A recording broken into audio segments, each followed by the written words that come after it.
शिव महापुराण कथा अध्याय 23। श्री शिवाय नमस्तुभ्यम। हर हर महादेव। आप सभी का दिन शुभ और मंगलमय हो। आप सभी पर महादेव की कृपा सदा सर्वदा बनी रहे। आज का अध्याय बहुत ही महत्वपूर्ण है क्योंकि इस अध्याय में शिवजी के अवतारों का वर्णन किया गया है। कथा सुनने से पहले वीडियो को अवश्य करें, साथ ही साथ कमेंट बॉक्स में हर हर महादेव लिखना न भूलें। आइए श्रवण करते हैं आगे का वृतांत। सनत कुमार जी बोले, हे व्यास जी, अब मैं आपको भगवान शशिमौली द्वारा दानवराज गजासुर के संहार की कथा सुनाता हूँ। गजासुर महिषासुर का पुत्र था। जब गजासुर को यह पता चला कि देवताओं के हितों की रक्षा करने के लिए उसके पिता महिषासुर का वध कर दिया गया है, तब उसे देवताओं पर बड़ा क्रोध आया। तब गजासुर ने देवताओं से इसका बदला लेने के लिए घोर तपस्या करनी आरंभ कर दी। काफी समय तक गजासुर ब्रह्मा जी को प्रसन्न करने हेतु तप करता रहा, परंतु ब्रह्मा जी वहां प्रकट नहीं हुए। इधर दूसरी ओर उसके तप की ज्वाला धधकती जा रही थी, जिससे देवता चिंतित हो उठे। गजासुर की तपस्या से दग्ध होकर सभी देवता ब्रह्मा जी की शरण में गए और उन्हें गजासुर की तप की अग्नि से जलने की बात बताई। तब ब्रह्मा जी गजासुर को वरदान देने के लिए गए। गजासुर ने ब्रह्मा जी की स्तुति कर उनसे महाबली और अजय होने का वरदान प्राप्त किया। तत्पश्चात ब्रह्मा जी उसे वर देकर वहां से अंतर्धान हो गए। ब्रह्मा जी से अपना मनचाहा वरदान पाकर गजासुर प्रसन्नतापूर्वक अपने स्थान को आ गया। वरदान पाकर वह गर्वित महसूस कर रहा था। उसने चारों दिशाओं में अपने राज्य का विस्तार करना आरंभ कर दिया था। उसने तीनों लोकों सहित देवता, असुरों, मनुष्यों और इंद्रादि तथा सब गंधर्वों को जीतकर उनके तेज का हरण कर लिया। उसने सभी देवताओं को बहुत परेशान किया। पृथ्वी पर रहने वाले सभी ऋषि मुनियों, तपस्वियों, साधु संतों और ब्राह्मणों को गजासुर दुख देने लगा तथा उनके कार्यों में बाधा डालने लगा। इस प्रकार गजासुर अपना राज्य फैलाता जा रहा था। एक बार वह भगवान शिव की प्रिय नगरी काशी में जाकर वहां सबको सताने लगा। तब सभी देवता मिलकर भगवान शिव के पास गए और उनसे हाथ जोड़कर प्रार्थना करने लगे, हे भक्त वत्सल, हे कृपा निधान, उस गजासुर नामक दैत्य से हमारी रक्षा करें। देवताओं की प्रार्थना मानकर भगवान शिव सबकी रक्षार्थ अपना त्रिशूल लेकर गजासुर का वध करने के लिए पहुंचे। तब भगवान शिव और दैत्यराज गजासुर में बड़ा भयानक युद्ध हुआ। वह तलवार लेकर शिवजी पर झपटा। शिवजी त्रिशूल द्वारा उस पर प्रहार करने लगे। अंत में देवाधिदेव भगवान शिव ने त्रिशूल का वार किया और उसे त्रिशूल के सहारे ऊपर उठा लिया। इस प्रकार जब त्रिशूल ने उसके शरीर को भेद दिया, तब अपना अंतिम समय निकट जानकर दैत्यराज गजासुर भगवान शिव की आराधना करने लगा और शिवजी को प्रसन्न करने हेतु उनकी स्तुति करने लगा। गजासुर बोला, हे महादेव, हे कल्याणकारी, हे भक्त वत्सल, आप तो सबके ईश्वर हैं, देवों के देव महादेव हैं। आप सदा अपने भक्तों की रक्षा करते हैं और सदा भक्तों के अधीन रहते हैं। आप सबका कल्याण करने वाले तथा सबके कष्टों का निवारण करने वाले हैं। आप निर्गुण निराकार हैं। सब शरणागतों की रक्षा कर आप उनकी इच्छाओं को पूरा करते हैं। ऐसे देवाधिदेव भगवान महादेव शिव को मैं प्रणाम करता हूँ। प्रभु, मुझ पर प्रसन्न होइए और मेरे कष्टों का निवारण कीजिए। दैत्यराज गजासुर की भक्ति भावना से की हुई उत्तम प्रार्थना को सुनकर भगवान शिव को बहुत प्रसन्नता हुई। वे बोले, दैत्येंद्र, मैं तुम पर प्रसन्न हूँ, जो चाहो मांग सकते हो। तुम्हारी मनोकामना मैं अवश्य पूरी करूंगा। भगवान शिव के वचनों को सुनकर गजासुर प्रसन्नतापूर्वक बोला, हे देवाधिदेव भक्तवत्सल भगवान शिव, यदि आप सच में मेरी आराधना से प्रसन्न हुए हैं तो मेरी विनती स्वीकार करें। प्रभु, आपने अपने पवित्र त्रिशूल से मेरे शरीर को स्पर्श किया है, इसलिए मैं यह चाहता हूँ कि मेरे शरीर का चर्म आप धारण करें। भगवान, आप सदा मेरी खाल का ही ओढ़ना धारण करें और आज से आप कृत्तिवासा नाम से विख्यात हो। भगवान शिव ने प्रसन्नतापूर्वक दैत्यराज गजासुर को उसका इच्छित वरदान प्रदान किया और बोले, हे गजासुर, तुम्हारे शरीर को आज मेरी प्रिय काशी नगरी में मुक्ति मिलेगी। तुम्हारा शरीर यहाँ मेरे ज्योतिर्लिंग के रूप में स्थापित होगा और कृत्तिवासेश्वर नाम से जग प्रसिद्ध होगा। इसके दर्शनों से मनुष्यों को मुक्ति और मोक्ष की प्राप्ति होगी। यह कहकर भगवान शिव ने गजासुर के शरीर की चर्म को ओढ़ लिया और कृत्तिवासेश्वर ज्योतिर्लिंग की स्थापना की, जिसके फलस्वरूप वहां काशी में बहुत बड़ा उत्सव हुआ। सब देवता बहुत प्रसन्न हुए।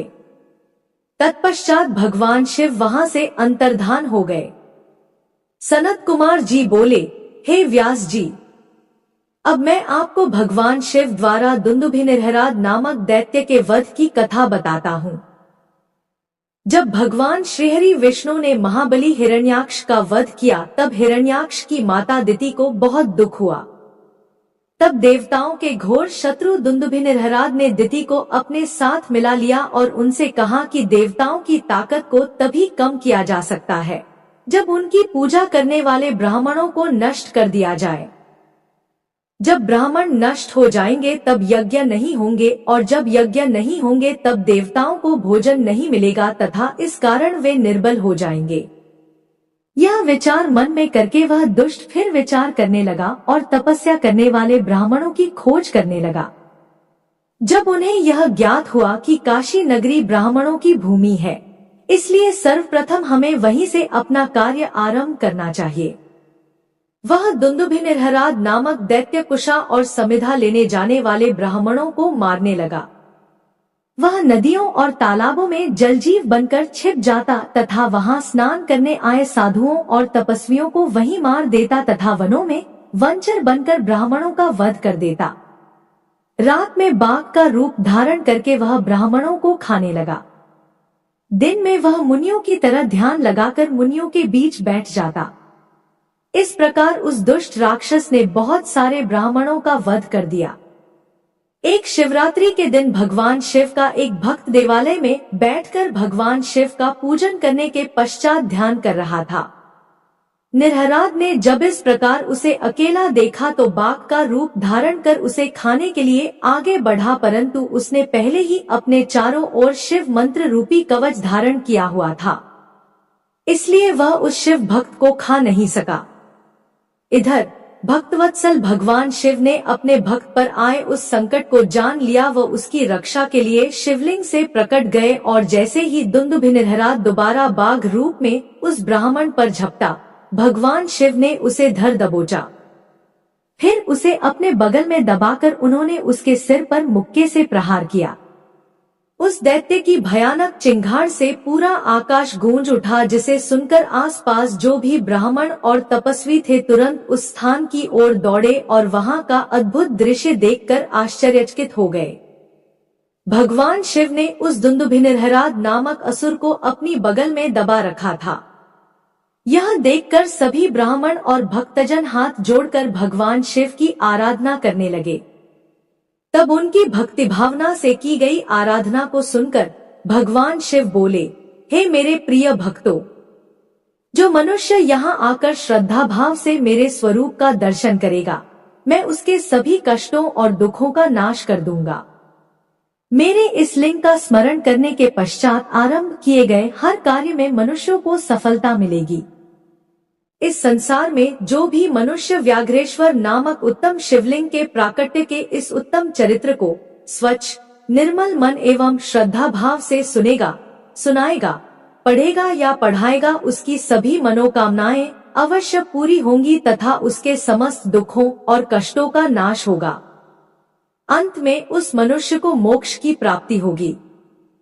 भगवान शिव की उत्तम लीला से संबंधित यह कथा स्वर्ग, यश और आयु प्रदान करने वाली तथा वंश वृद्धि करने वाली है। सनत कुमार जी बोले, हे महामुनि वेद व्यास जी, अब मैं आपको विदल और उत्पल नामक दो महादैत्यों के विनाश की कथा सुनाता हूँ। विदल और उत्पल दैत्यों ने ब्रह्मा जी की कठोर तपस्या करके उनसे किसी भी पुरुष के हाथों से न मरने का वरदान प्राप्त कर लिया था। यह वरदान पाकर वे दोनों दैत्य अपने को महावीर, बलवान और पराक्रमी समझने लगे थे। तब उन्हें अपने पर बड़ा अभिमान हो गया और उन्होंने अपने बल से सारे ब्रह्मांड को जीतकर अपने वश में कर लिया। तत्पश्चात उन्होंने सब देवताओं को भी युद्ध में परास्त कर दिया और उनके स्वर्गलोक पर अधिकार कर लिया। सब देवताओं ने ब्रह्मा जी को अपनी व्यथा सुनाई। तब ब्रह्मा जी ने उन्हें आश्वासन दिया और समझाया कि आप देवी पार्वती सहित भगवान शिव की आराधना करें। वे ही आपके दुखों को दूर कर सकते हैं। आप सब उन्हीं की शरण में जाएं। भगवान भक्तवत्सल है, वे निश्चय ही आपका कल्याण करेंगे। तब ब्रह्मा जी की आज्ञा मानकर देवता शिव शिवा की जय जयकार करते हुए अपने अपने धाम को चले गए। एक दिन की बात है, देवर्षि नारद भगवान शिव की इच्छा से प्रेरित होकर विदल और उत्पल नामक दैत्यों के पास गए और वहां उन्होंने उन महादैत्यों से देवी पार्वती के रूप सौंदर्य की बहुत प्रशंसा की। उनके रूप की प्रशंसा सुनकर दैत्य काम से पीड़ित हो गए। उन्होंने अपने मन में देवी पार्वती का हरण करने के बारे में सोचा। इस बुरी भावना को मन में लिए वे दैत्य पार्वती जी को देखने के लिए चल दिए।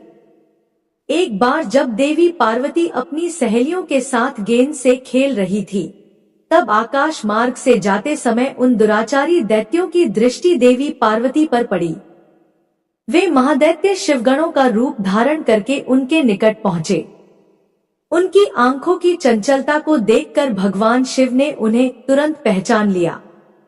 उन्होंने अलौकिक रीति से देवी पार्वती को भी इस बात का ज्ञान करा दिया कि वे शिवगण नहीं, राक्षस हैं। अपने आराध्य पति सर्वज्ञ शिव की बातों को देवी पार्वती ने समझ लिया। महादैत्यों को उनकी करनी का फल चखाने के लिए देवी पार्वती ने सखियों के साथ खेलते खेलते इस प्रकार से गेंद घुमाकर मारी कि उसकी चोट से चक्कर खाकर विदल और उत्पल नामक दैत्य धरती पर इस प्रकार गिर पड़े, जैसे तेज वायु के झोंके से पके हुए फल टपक कर धरती पर गिर जाते हैं। जिस प्रकार वज्र के प्रहार से बड़े बड़े शिखर पल में ढह जाते हैं, गिरते ही उनके प्राण पखेरु उड़ गए। इस प्रकार उत्पल और विदल नामक महादैत्यों का वध करने के पश्चात वह गेंद ज्योतिर्लिंग के रूप में परिणत हो गई। दुष्टों का नाश करने वाला वह लिंग कंदुकेश्वर नाम से विख्यात हुआ। यह लिंग ज्येष्ठेश्वर के निकट स्थित है। काशी में स्थित कंदुकेश्वर ज्योतिर्लिंग दुष्टों का नाश करने वाला तथा भोग और मोक्ष प्रदान करने वाला है तथा मनुष्यों की सारी मनोकामनाओं को पूरा करता है। इस अनुपम कथा को सुनने अथवा पढ़ने से भय और दुख दूर हो जाते हैं तथा सुखों की प्राप्ति होती है और अंत में दिव्य गति की प्राप्ति होती है। ब्रह्मा जी बोले, हे मुनीश्वर, मैंने आपको समस्त मनोरथों को पूरा करने वाले रुद्र संहिता के युद्धखंड को सुनाया। यह शिवजी को प्रिय है और भक्ति और मुक्ति प्रदान करने वाला है। शौनक जी बोले, हे सूत जी, जो परमानंद है, जिनकी लीलाएं अनंत है और जो सर्वेश्वर अर्थात सबके ईश्वर हैं, जो देवी गौरी के प्रियतम तथा कार्तिकेय व विघ्न विनाशक गणेश जी के जन्मदाता हैं, उन आदिदेव भगवान शिव की हमें वंदना करनी चाहिए। हे सूत जी, आप मुझे भगवान शिव के उन अवतारों के बारे में बताइए जिनमें सज्जनों का कल्याण शिवजी द्वारा किया गया है। सूत जी बोले, हे शौनक जी, यही बात पूर्व में सनत कुमार जी ने परम शिवभक्त नंदीश्वर से पूछी थी। तब नंदीश्वर ने भगवान शिव के चरणों का स्मरण करते हुए कहा, मुने, भगवान शिव तो सर्वव्यापक हैं और उनके असंख्य अवतार हैं। श्वेतलोहित नामक 19वें कल्प में शिवजी का सद्योजात नामक अवतार हुआ है। यही शिवजी का प्रथम अवतार कहा जाता है। उस कल्प में परम ब्रह्मा का ध्यान करते हुए ब्रह्मा जी की शिखा से श्वेतलोहित कुमार उत्पन्न हुए। तब सद्योजात को शिव अवतार जानकर ब्रह्मा जी प्रसन्नतापूर्वक उनका बार बार चिंतन करने लगे। ब्रह्मा जी के चिंतन से परम ब्रह्म स्वरूपी 4 यशस्वी ज्ञान संपन्न कुमार उत्पन्न हुए। उनके नाम सुनंद, नंदन, विश्वनंदन और उपनंदन थे। तब सद्योजात भगवान शिव ने ब्रह्मा जी को परम ज्ञान प्रदान किया तथा इस सृष्टि को उत्पन्न करने की शक्ति उन्हें प्रदान की। तत्पश्चात रक्त नामक 20वां कल्प आया। इसमें ब्रह्मा जी का शरीर रक्तवर्ण का हो गया। इस प्रकार ध्यान करते हुए उनके मन में अचानक पुत्र प्राप्ति का विचार आया। उसी समय उन्हें एक पुत्र प्राप्त हुआ। उसने लाल रंग के कपड़े पहन रखे थे तथा उसके सभी आभूषण और आंखें भी लाल ही थी। तब उस पुत्र को भगवान शिव का दिया हुआ प्रसाद जानकर ब्रह्मा जी बहुत प्रसन्न हुए। उन्होंने भगवान शिव की स्तुति करनी आरंभ कर दी। उस लाल वस्त्रधारी के विरज, विवाह, विशाख और विश्वभान नाम के 4 पुत्र हुए। तत्पश्चात वामदेव भगवान शिव ने ब्रह्मा जी को सृष्टि की रचना करने की आज्ञा प्रदान की। इसके बाद 21वां कल्प आया, जिसमें ब्रह्मा जी ने पीले वस्त्र धारण किए। पुत्र कामना का ध्यान करते हुए ब्रह्मा जी को एक महान तेजस्वी, दीर्घ भुजाओं वाला पुत्र प्राप्त हुआ। उस पुत्र को ब्रह्मा जी ने अपनी बुद्धि से तत्पुरुष शिव समझा। तब उन्होंने गायत्री का जाप आरंभ किया। देवी गायत्री एवं शिव कृपा से उस पीत वस्त्रधारी दिव्य कुमार के अनेकों पुत्र हुए। इसके पश्चात शिव नामक कल्प हुआ। इससे ब्रह्मा जी को हजारों वर्षों बाद एक दिव्य कुमार की प्राप्ति हुई। वह बालक काले रंग का था। उसने काले कपड़े, काली पगड़ी और सभी वस्तुएं काले रंग की ही धारण कर रखी थी। तब इस अघोर तथा घोर पराक्रमी कृष्ण एवं अद्भुत देवेश को देखकर ब्रह्मा जी ने प्रणाम किया। फिर ब्रह्मा जी उनकी स्तुति करने लगे। उस कृष्णवर्णी कुमार के कृष्ण, कृष्णशिख, कृष्णास्य और कृष्ण कंठधारी नामक 4 पुत्र उत्पन्न हुए। ये सभी तेजस्वी और शिवस्वरूप ही थे। इन्होंने ही ब्रह्मा जी द्वारा रची जा रही सृष्टि का विस्तार करने के लिए घोर नामक योग का प्रचार किया। तत्पश्चात परम अद्भुत विश्वरूप नामक कल्प हुआ, जिसमें ब्रह्मा जी पुत्र की कामना से ध्यानमग्न थे। तभी उनके चिंतन से सिंहनाद करने वाली विश्वरूपा सरस्वती प्रकट हुई। साथ ही परमेश्वर के 5वें अवतार भगवान ईशान भी प्रकट हुए, जिनका रंग स्फटिक के समान उज्जवल था और उन्होंने अनेक प्रकार के सुंदर रत्नाभूषण धारण किए हुए थे। तब उन ईशान के जटी, मुंडी, शिखंडी और अर्धमुंड नामक 4 पुत्र हुए। इन बालकों ने भी योग का मार्ग अपना लिया।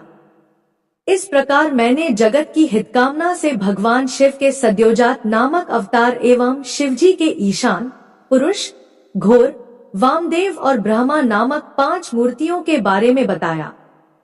जो मनुष्य श्रद्धा भाव से भगवान शिव के इस अवतार को सुनता या पढ़ता है, वह इस संसार में सुख भोग कर परमगति को प्राप्त होता है।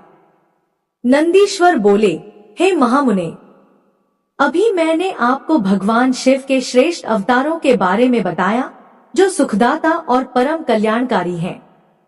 अब मैं आपको देवाधिदेव महादेव जी की 8 मूर्तियों के विषय में बताता हूँ। मुने, इस विश्व में भगवान शिव की प्रसिद्ध अष्टमूर्तियां निम्न है: शर्व, भव, रुद्र, उग्र, भीम, पशुपति, ईशान और महादेव। ये 8 मूर्तियां सूत्र में मणियों की तरह पिरोई गई हैं।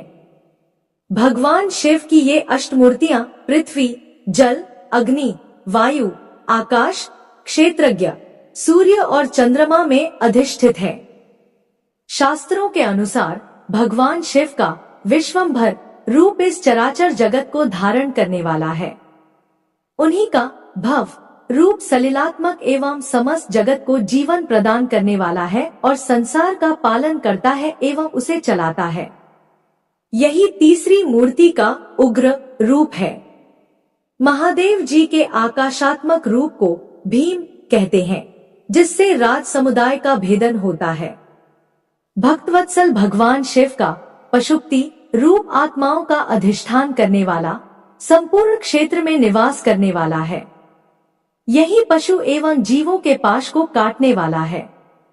महादेव जी का इस संसार को प्रकाशित करने वाला सूर्य रूप ईशान है और यही आकाश में फैला हुआ है। भगवान शिव का अमृतमय रश्मियों वाला तथा संसार को तृप्त करने वाला रूप महादेव के नाम से पुकारा जाता है।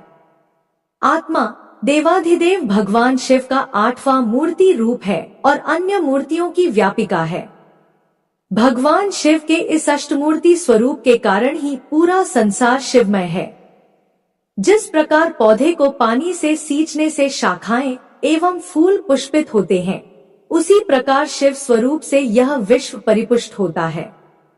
जिस प्रकार पिता पुत्र को देखकर हर्षित होता है, उसी प्रकार इस जगत के पिता भगवान शिव भी अपने भक्तों को हर्षित और प्रसन्न देखकर संतुष्ट होते हैं और उन्हें आनंद की प्राप्ति होती है। इसलिए हमें सदैव भक्तिभाव से उनकी प्रसन्नता हेतु कार्य करना चाहिए। नंदीश्वर बोले, जब ब्रह्मा जी द्वारा रची हुई इस सृष्टि का विस्तार नहीं हुआ, तब वे बड़े चिंतित होकर विस्तार के उपायों के विषय में सोचने लगे। ब्रह्मा जी ने विचार किया कि यदि कोई इस संबंध में मेरी मदद कर सकता है तो वे सिर्फ भगवान शिव हैं। तब अपने आराध्य देव भगवान शिव को प्रसन्न करने हेतु उन्होंने शिव शिवा के संयुक्त रूप की आराधना करनी आरंभ कर दी। उनकी स्तुति से प्रसन्न होकर भगवान शिव उनके सामने प्रकट हुए और बोले, हे ब्रह्मान, कहो क्या चाहते हो? अपने मनोरथ के विषय में बताओ ताकि मैं उसे करने में तुम्हारी मदद कर सकूं। भगवान शिव के इस प्रकार के वचन सुनकर ब्रह्मा जी ने अपने दोनों हाथ जोड़कर भगवान शिव की स्तुति की और बोले, हे देवाधिदेव महादेव शिव शंकर, आप तो अपने भक्तों के रक्षक हैं। आप उनके समस्त दुखों को दूर करके उनको अभीष्ट फल प्रदान करते हैं। भगवान, आपकी आज्ञा के अनुसार मैंने सृष्टि की रचना की है, परंतु भगवान, मेरे द्वारा रची गई सृष्टि का विस्तार नहीं हो रहा है। यदि यह कार्य इसी तरह होता रहा तो कभी भी सृष्टि में वृद्धि नहीं हो पाएगी। तब ब्रह्मा जी के इन वचनों को सुनकर भगवान शिव बोले, हे ब्रह्मान, मैं जानता हूँ कि तुमने अपनी सृष्टि में प्रजा की वृद्धि के लिए मेरी पूजा आराधना की है। यह कहकर शिवजी ने अपने शरीर से देवी शिवा को अलग कर दिया। देवी शिवा को वहां देखकर ब्रह्मा जी देवी शिवा की स्तुति करने लगे और कहने लगे, देवी, आपके पति भगवान शिव की ही कृपा से इस सृष्टि का सृजन हुआ है। भगवान शिव बोले, हे ब्रह्मा जी, मैंने आपके मनोरथ को पूर्ण करने के लिए ही देवी शिवा को प्रकट किया है। इस सृष्टि का विस्तार तभी संभव है जब मैथुनी सृष्टि की रचना हो। इसलिए तुम इस कार्य की पूर्ति करो। यह सुनकर ब्रह्मा जी भगवान शिव और शिवा दोनों की प्रसन्नता हेतु कार्य करने लगे। ब्रह्मा जी बोले, हे देवी, सृष्टि के आरंभ में आपके पति देवाधिदेव भगवान शिव ने ही मेरी रचना की थी और मुझे सृष्टि की रचना करने का आदेश दिया था, जिसके फलस्वरूप मैंने अनेक पुरुषों की रचना की, परंतु इतना करने पर भी उनकी वृद्धि संभव नहीं हो सकी। इसलिए माते, मैं अपनी प्रजा की वृद्धि हेतु आपकी शरण में आया हूँ। प्रजा वृद्धि तभी संभव है जब सृष्टि का निर्माण कार्य अर्थात वृद्धि स्त्री पुरुष के समागम से हो, परंतु अभी तक मैं नारी को प्रकट नहीं कर पाया हूँ। हे शिवे, आप मुझे नारी की सृष्टि करने की शक्ति प्रदान करें। हे सर्वेश्वरी, हे जगत जननी, मेरे कार्य की सिद्धि हेतु आप मेरे पुत्र दक्ष की पुत्री के रूप में जन्म लीजिए। ब्रह्मा जी की प्रार्थना को मानते हुए देवी जगदम्बा ने दक्ष की पुत्री होना स्वीकार कर लिया। यह कहकर देवी शिवा ने भगवान शिव के शरीर में प्रवेश कर लिया। तत्पश्चात शिव शिवा वहां से अंतर्धान हो गए। तभी से शिव शिवा का अर्धनारीश्वर रूप विख्यात हुआ और इस संसार में स्त्री जाति की रचना संभव हुई। यह अर्धनारीश्वर स्वरूप वर्णन अत्यंत आनंददायक एवं मंगलकारी है।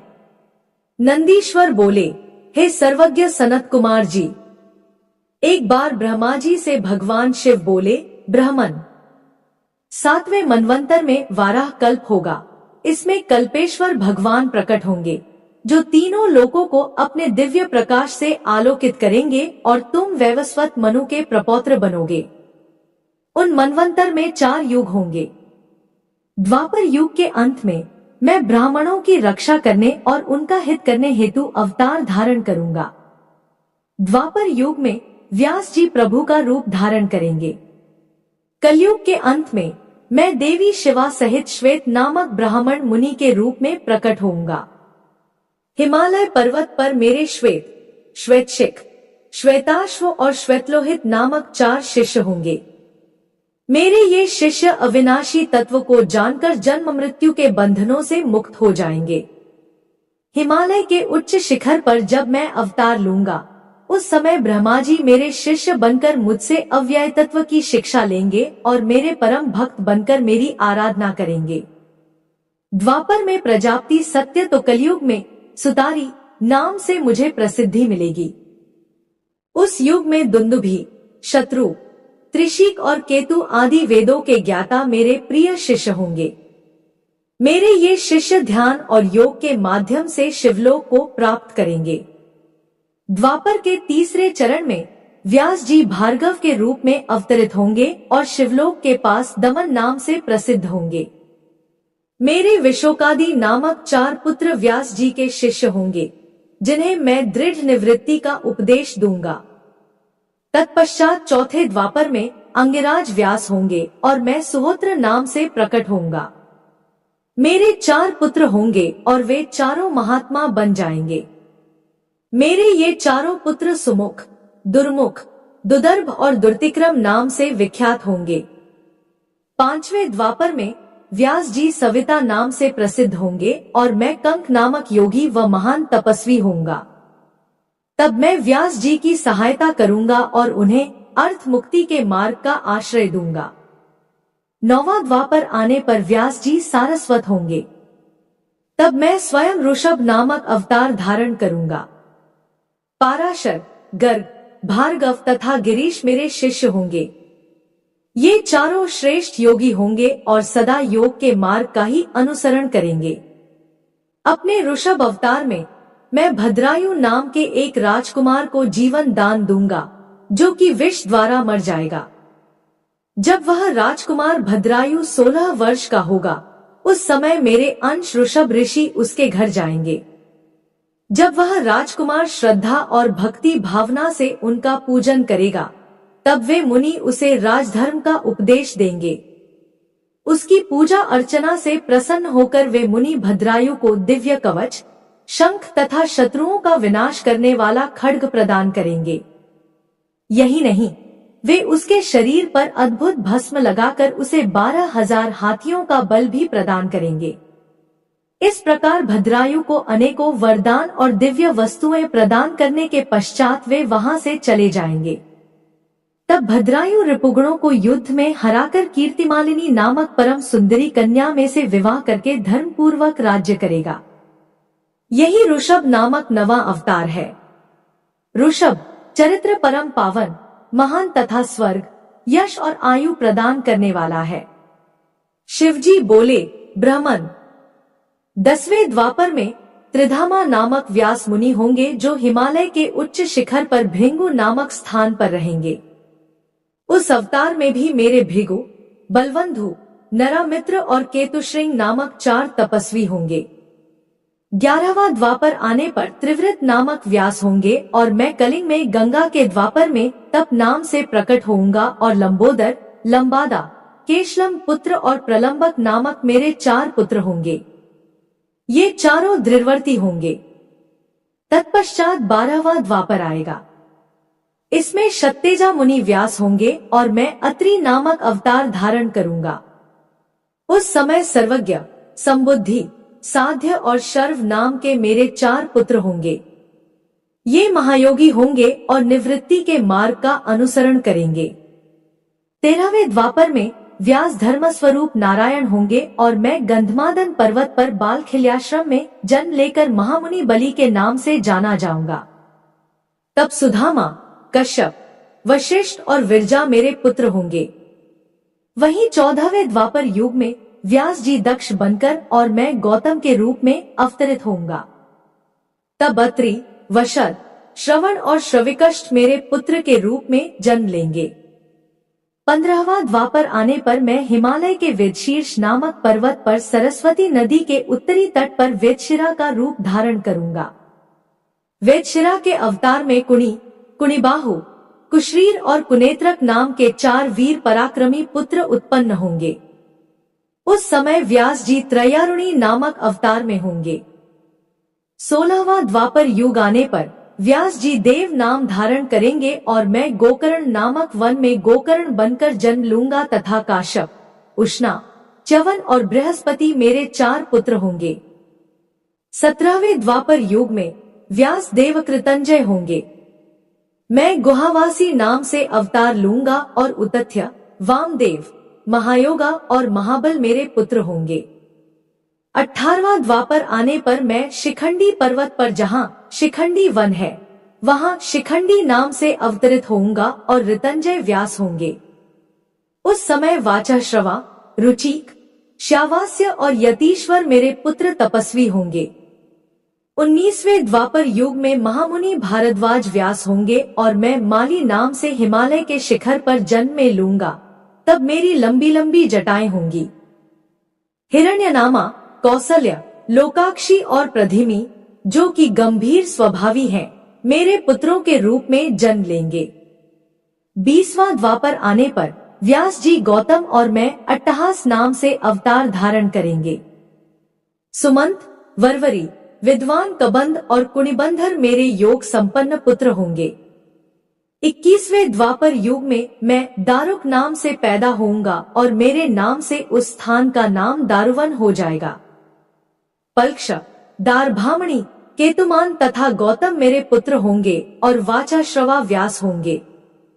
22वां द्वापर युग आने पर व्यास जी सुषमायण के रूप में अवतार लेंगे और मैं वाराणसी में लांगली भीम के अवतार के रूप में प्रकट होऊंगा।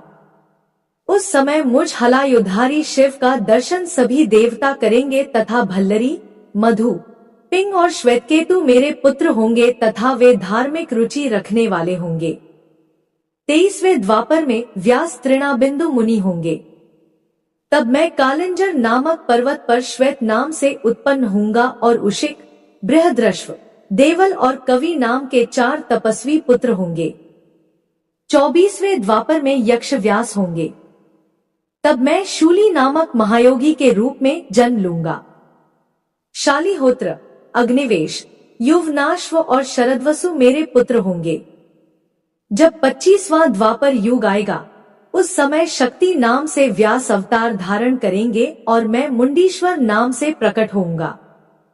26वें द्वापर में पाराशर व्यास होंगे और मैं भद्रवट नगर में सहिष्णु के रूप में अवतरित होऊंगा।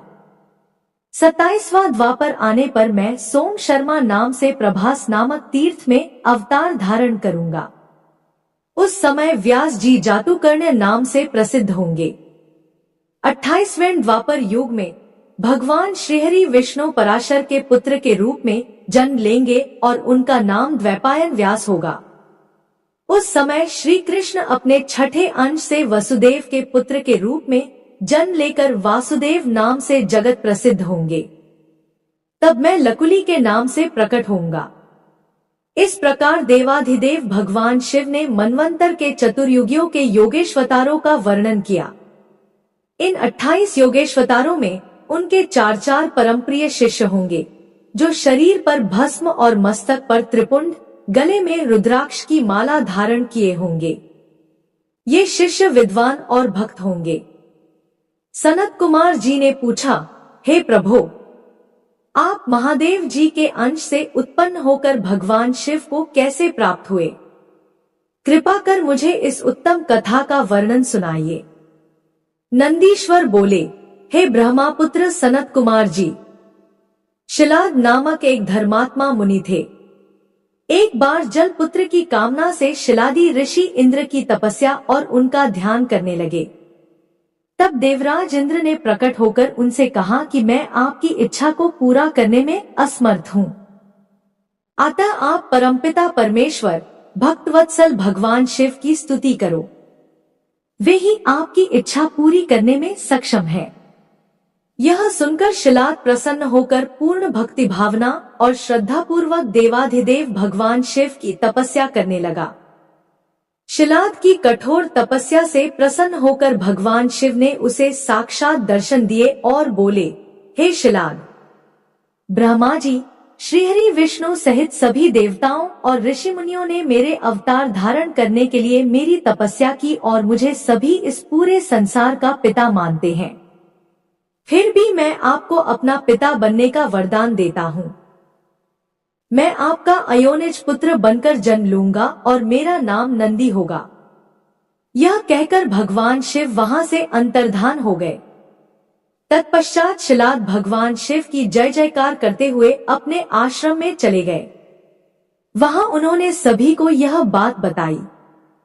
कुछ समय उपरांत मेरे पिता शिलाद यज्ञ भूमि को सही कर रहे थे कि उसी समय मैं भगवान शिव की आज्ञा से उनके शरीर से उत्पन्न हुआ। तब चारों ओर प्रसन्नता छा गई। जब मेरे पिता शिलाद ने मेरे बाल रूप को देखा, जो सूर्य और अग्नि के समान तेज, प्रभावशाली और प्रकाशमान था, हाथ में त्रिशूल एवं सिर पर जटाजूट धारण किया था, तो मेरा रूप देखकर वे आनंद से झूम उठे। शिलाद बोले, हे सुरेश्वर, आपने मुझे बहुत आनंद दिया है, इसी कारण मैं आपका नाम नंदी रखता हूँ। तब मेरे पिता अत्यंत प्रसन्न होकर भगवान शिव की स्तुति करने लगे। तत्पश्चात वे अपनी कुटिया में चले गए। उस कुटिया में जाकर मैंने अपने इस रूप का त्याग कर दिया और साधारण बालक की भांति रहने लगा। तब मेरे पिता शिलाद ने मेरे नामकरण आदि संस्कार पूरे किए। 5 वर्ष का होने पर मुझे संपूर्ण वेदों का अध्ययन कराया गया।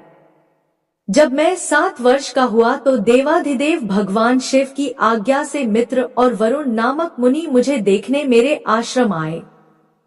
मेरे पिता शिलाद ने उन दोनों को उत्तम आसन पर बैठाया और उनकी बहुत आवभगत की। तब वे दोनों मुझे बार बार निहारने लगे और कुछ देर पश्चात वे मेरे पिता से बोले, हे तात, तुम्हारा यह पुत्र इतनी छोटी आयु में ही सब शास्त्रों का ज्ञाता हो गया है, लेकिन इसकी आयु तो बहुत कम है। इसके जीवन का तो मात्र 1 वर्ष शेष रह गया है।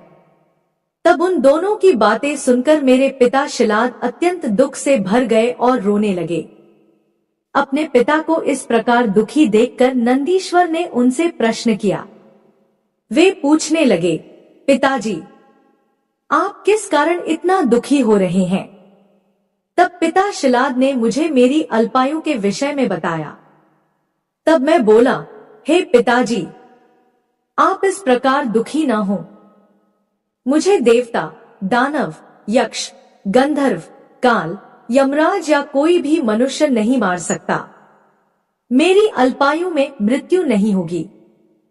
मेरे इस प्रकार के वचनों को सुनकर मेरे पिता शिलाद ने पूछा कि पुत्र, तुमने ऐसा कौन सा तप किया है या तुम्हें ऐसी कौन सी शक्ति प्राप्त हो गई है जो तुम ऐसा कह रहे हो?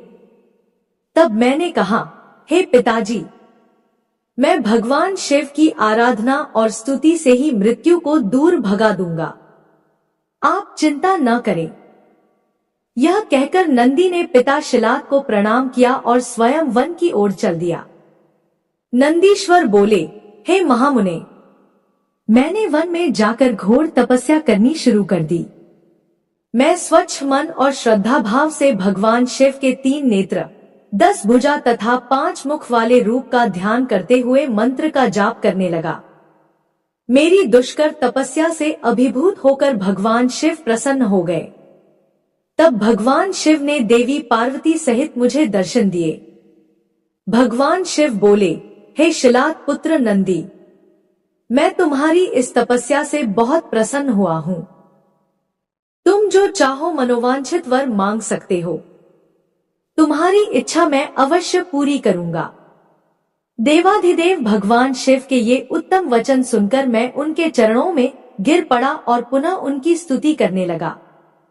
तब भगवान शिव ने अपने हाथों से मुझे ऊपर उठाया और बोले, हे वत्स नंदी, मेरे होते हुए भला तुम्हें मृत्यु भय कैसा? तुम अजर अमर हो और सदा मेरे गणनायक बनकर रहोगे। मेरा प्रेम तुम पर सदा बना रहेगा और तुम मृत्यु को कभी प्राप्त नहीं होगे। तुम्हारे घर पधारे वे दोनों मुनि मैंने ही भेजे थे, अतः अब तुम अपने शोक और चिंताओं को त्याग दो। यह कहकर भगवान शिव ने कमल के फूलों की माला अपने गले में से उतारकर मेरे गले में डाल दी।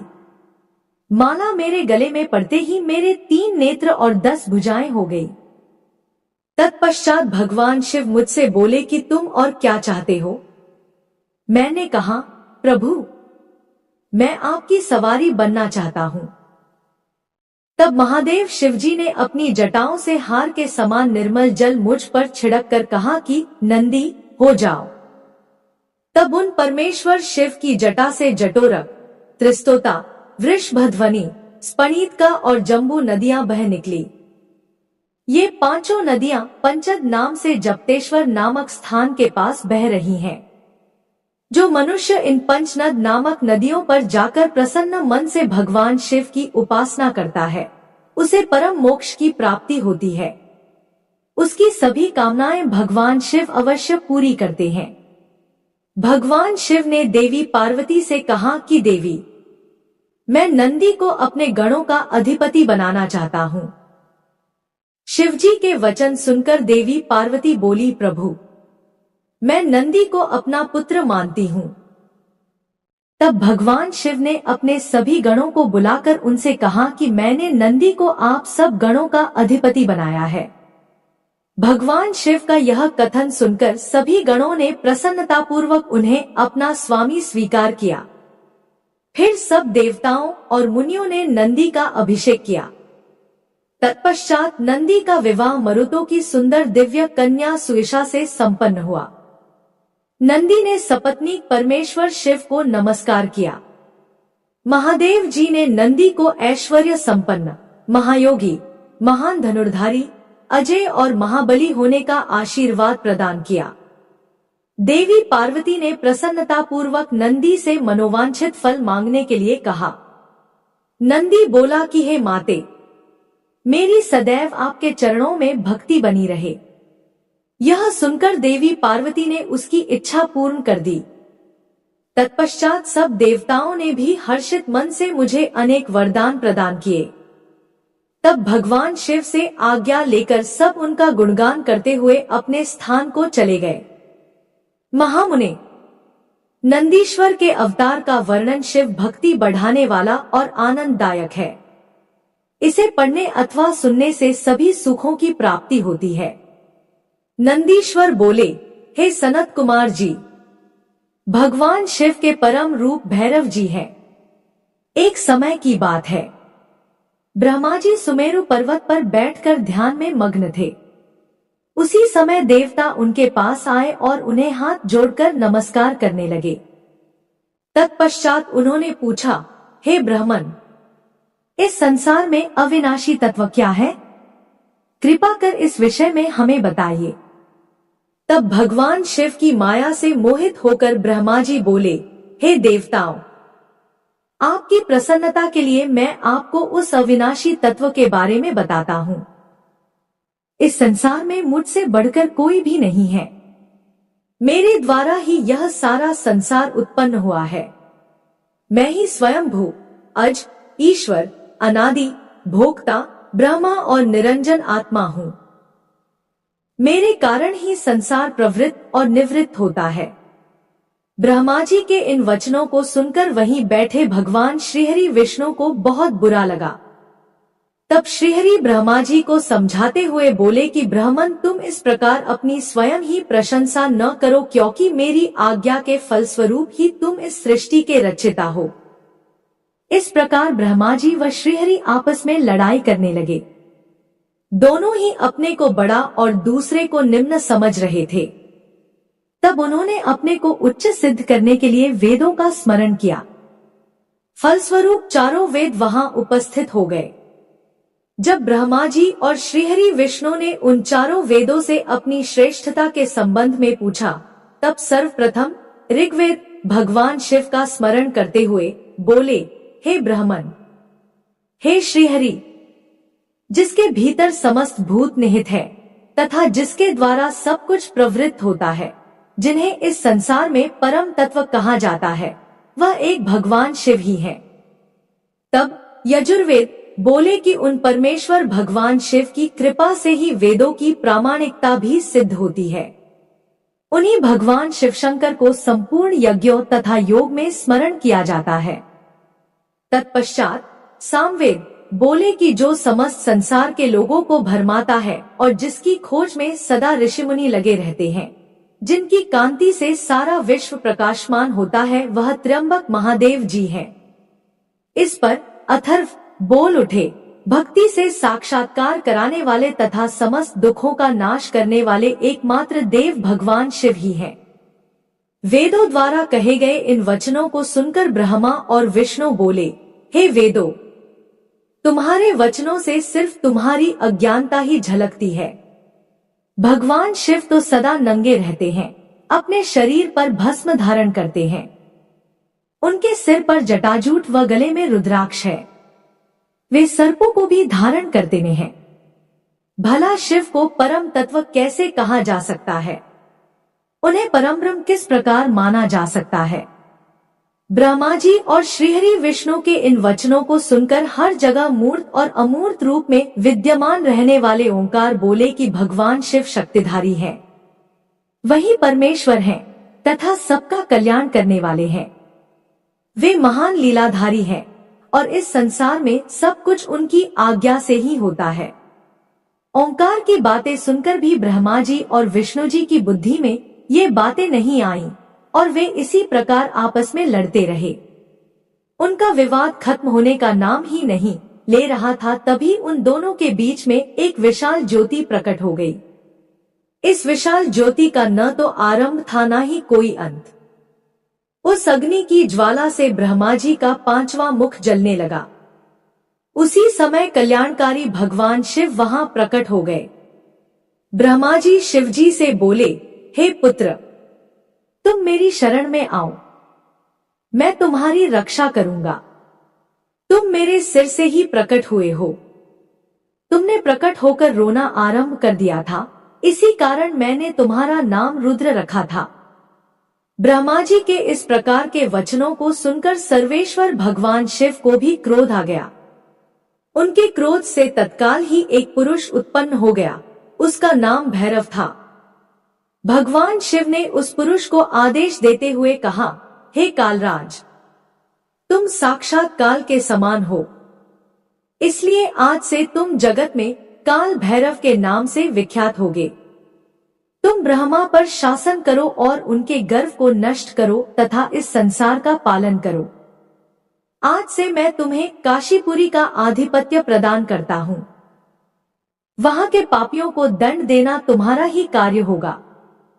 वहां के मनुष्यों द्वारा किए गए अच्छे बुरे कर्मों का लेखा चित्रगुप्त स्वयं लिखेंगे। भगवान शिव के इस आदेश को काल भैरव ने प्रसन्नतापूर्वक ग्रहण किया। तत्पश्चात उन्होंने अपनी बाहीं उंगली के अग्रभाग से ब्रह्मा जी का 5वां सिर काट दिया। यह देखकर ब्रह्मा जी भयभीत होकर शत्रुद्रिय का पाठ करने लगे। भगवान शिव की कृपा से दोनों के बीच का विवाद तुरंत समाप्त हो गया। उन्हें शिवजी का अपमान करने पर अत्यंत पछतावा होने लगा। भगवान शिव भक्तवत्सल हैं और अपने भक्तों का सदैव कल्याण करते हैं। उन्होंने ब्रह्मा जी और विष्णु जी को भी क्षमा करके उन्हें अभय प्रदान कर दिया। तत्पश्चात भगवान शिव ने काल भैरव को आज्ञा प्रदान की कि वे सदा ब्रह्मा और विष्णु का आदर करें और पापियों को दंड प्रदान करें। इससे आगे का वृतांत सुनिएगा अगले अध्याय में। तब तक के लिए जय श्री कृष्णा, राधे राधे।